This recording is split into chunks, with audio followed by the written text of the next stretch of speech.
Hey everybody, as we start chapter 5, what we want to take a look at here is what happens to America around the world during this time of the end of the Second Industrial Revolution all the way up to what we're going to take a look at is World War I. And we're going to call this period of time, again, from 1900, a little bit before, like 1898-ish. But we're going to call this period of time the age of imperialism, and it's going to run all the way up to 1914 with the beginning of World War I. And we want to take a look at how America expands around the rest of the world. We talked a lot about how it's expanded at home with the economy. Now we want to focus on expanding around the world with our power. And we want to start by understanding something, which is the definition of imperialism, and what does that actually mean? Imperialism is an action that a country will use, a country will take, to control another country. And you can do that in lots of different ways. You can politically control another country, you can economically control them, you could even have your military get involved. But the idea is that there's a strong country and that there's a weak country. And I just as an example, you can think of two countries that were very powerful at the time. One of them would be Britain, and the other would be France. And these two great powers wanted to control as much of the world as they could.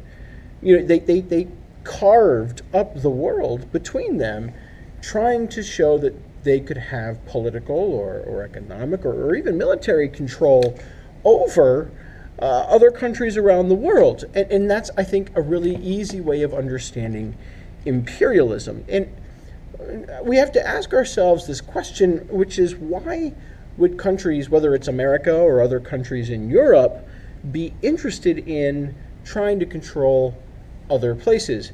And the answer there is that if you look at all of the really big countries in Europe, whether that is Germany or Britain or France or Italy or Russia, any of these big countries that had good, strong economies, even the United States, all of these countries needed new places, new markets to sell their goods.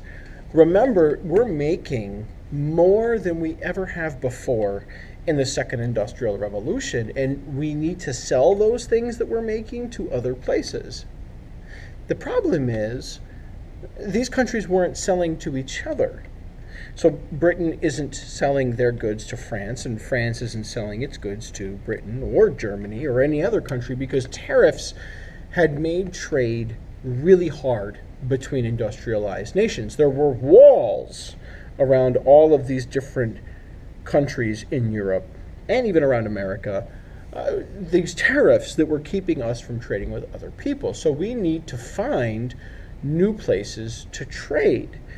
What happens, and it starts in Europe first, but it does eventually catch up to the United States, is we start looking to control these weaker countries through imperialism, and we want to make them ours. How do we do that? Well, we could make them, for example, a protectorate. When an imperial power, a big, strong country, allows a weaker country to remain independent, but they have, while having local rulers in control, they still need to do what we tell them to do. We let them stay in control, but we're still in power. That's the important thing. You're technically independent, you little weak country. Your local rulers are in control, but you have to do what we tell you to do when you're told to do it. It's kind of like at home when someone tells you to do something and you don't want to, but you do it because they told you to do it. It's the same idea. And this was happening all over the world. Countries like France and Britain and Russia and Japan and Germany and all these great countries had these kinds of protectorates all over the world. Sometimes they just outright owned a company and they or a country, and they called it a colony. But these kinds of protectorates were all over the place, and they were selling their goods in these protectorates, right? And that's how you end up making money, right? If all of these tariffs are closing off trade between countries in Europe or with America, then you create all these protectorates, which are technically independent, but you tell them that they have to trade with just you so you can sell them your goods, and there's nothing they can do about it. And America wanted to get in on this game. America wanted to get involved, especially because we feel like we need new markets too, and lots of Americans at the time believed in something called manifest destiny. It was this idea that our country, which started on the East Coast along the Atlantic Ocean, that it was destined to spread to the West, and it was going to bring civilization to Native Americans and other primitive people, but that our nation wasn't going to just stop spreading west when we reached the Pacific Ocean, that we were destined to spread our country, our civilization, overseas to other countries around the world, that we could make them somehow something more, something better than what they were, all at the same time being able to sell our goods in those places. And a good example of this we'll talk about coming up a little bit later on in this chapter, where we go to war with Spain in 1898, the Spanish-American War, and we end up with colonies, protectorates of our own. We're an empire of our own by 1898, where we can sell our goods in these other places. And again, the idea here is that we are expanding across places. We're bringing light to the darkness. We're bringing knowledge to the ignorant. We're bringing technology and greatness and civilization to all these primitive people. And one of the first places we go to do this is Japan.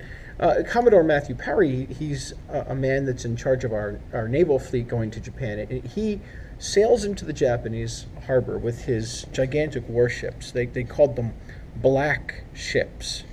These terrifyingly scary-looking warships belching black smoke, cannons firing. And he said to the Japanese that you either sign a treaty that lets us trade with you, or we're going to attack you.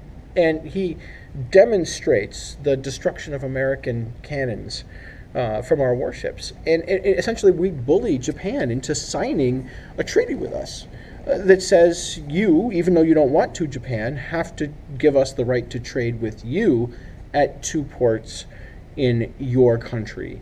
You have to let us do it. We want to do it.